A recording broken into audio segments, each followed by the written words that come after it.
Good morning. This is part 2 of AC generator. In part 1, we learned that AC generator is a device which converts mechanical energy into electrical energy. And for this conversion, we have seen what all a generator should consist of. It consists of a coil which is called as an armature coil and a field which is produced by magnets which are called as field magnets. Now the coil is rotated in the magnetic field to produce the EMF, and the coil is connected to external circuit through slip rings and carbon brushes. The slip rings and carbon brushes are used to make external connection. Also we have seen the equation for induced EMF. Now we have considered a coil which is rotated in the magnetic field B. B is uniform magnetic field and it is a constant field. The field itself is not changing. The flux linking the coil changes due to the rotation of the coil. Therefore the coil is mounted on a rotor shaft. Now the flux through the coil at any instant is given by BA cos theta, and if the coil is rotated with an angular velocity omega, then the flux through the coil is given by BA cos omega t, and according to Faraday's law, the induced EMF is given by minus d phi by dt. Now substitute the value of phi. Finally you get E is BA omega into sine omega t. Therefore the induced EMF, in case if the coil has n number of turns, is given by E is nBA omega sine omega t. Now to get the value of maximum EMF, you substitute sine omega t equal to 1, or in this equation itself it is clear that this is the value of maximum EMF.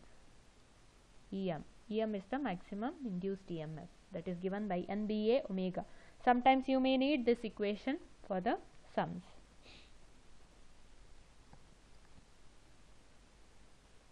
Now here I have another figure, and now I am going to explain about this figure.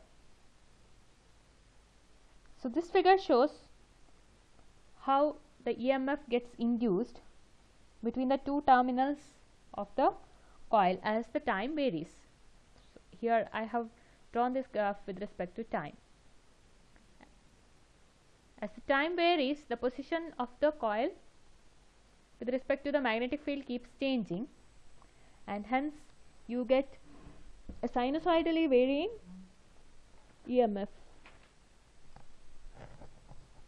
Now we will consider different cases. I'll consider only these cases like 0, 90, 180, 270, 360, etc.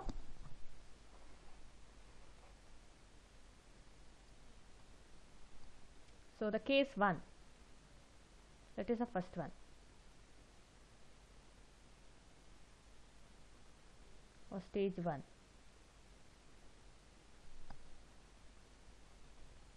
Plane of the coil is perpendicular to B.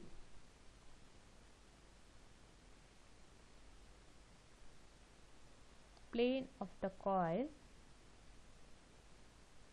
is perpendicular to B.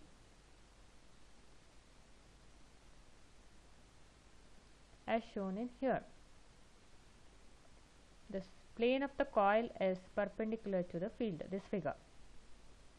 The plane of the armature coil is perpendicular to the magnetic field.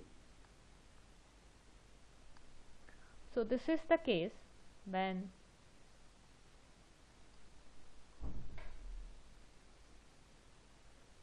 t is 0, right? So this is the case when sine omega t is 0 or omega t is 0, that is when omega t equal to 0. When omega t is 0, sin omega t is also 0, and hence the induced EMF becomes equal to 0.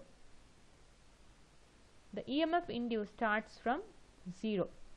Why? The plane of the coil is perpendicular to the magnetic field, or omega t is 0. Now in the second case, when the armature rotates to 90 degree, the plane of the coil becomes parallel to the magnetic field. Now see here, second figure, the plane of the coil is parallel to the field. After rotating 90 degree, the plane of the coil becomes parallel to B. Second case.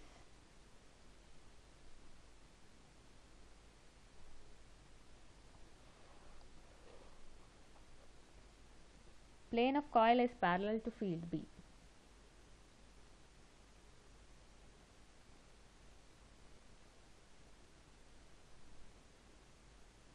Parallel to magnetic field B. That is when omega t equal to pi by 2, or sin pi by 2 equal to 1. Therefore E will become equal to the maximum value EM.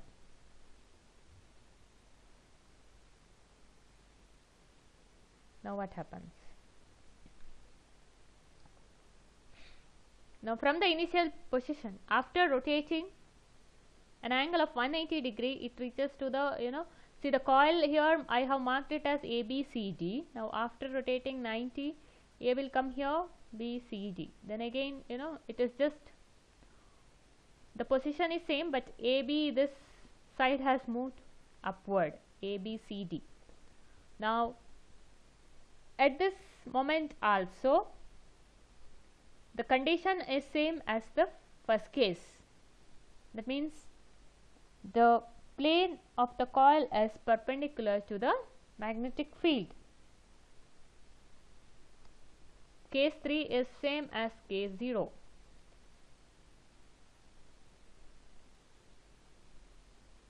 Case 3.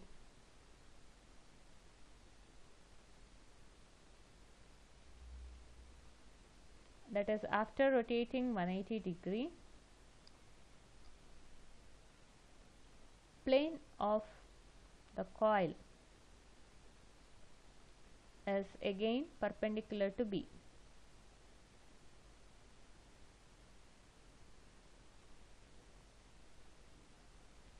That's when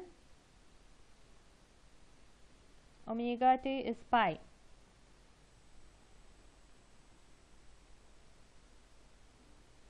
Or sin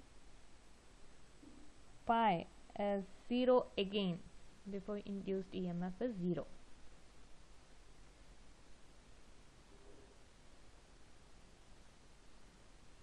Now recall the fourth case. You may want the figure also to refer. After rotating 270 degree, or 3 pi by 2, the plane of the coil is again parallel to B, and in this case the induced EMF is minus EM. And at the last stage, again the plane of the coil becomes perpendicular to B after rotating one complete rotation, or 360 degree. Therefore sin 2 pi becomes 0, or induced EMF is 0. So at this position the coil has reached to the first stage, DCBA, and then the same procedure will repeat. So we will write the last two conditions here. Fourth stage,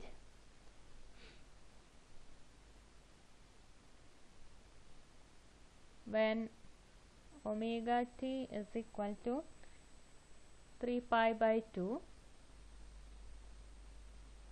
the plane of the coil is again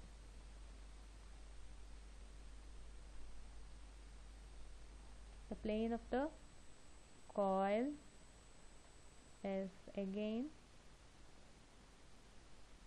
parallel to B.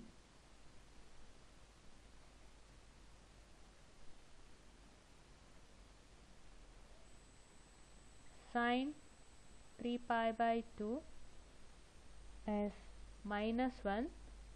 Therefore, induced EMF E is equal to minus EM. You get a negative peak. And the last stage,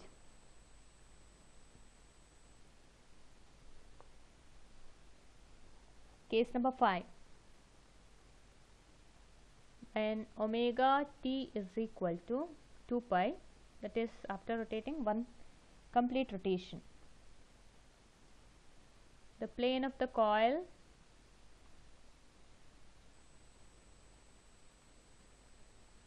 is again perpendicular to B.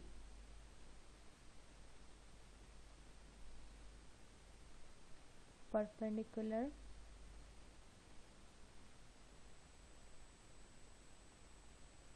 to B.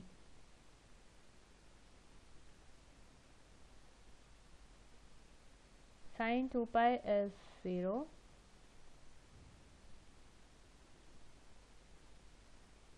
And therefore, and hence induced EMF is also 0. This is how you can obtain a sinusoidally varying EMF. The coil then continues to rotate in the same sense, and you keep getting sinusoidally varying EMF. Now from this it is very clear that both the magnitude and direction of the EMF keeps changing with respect to time, and it varies as a sine function.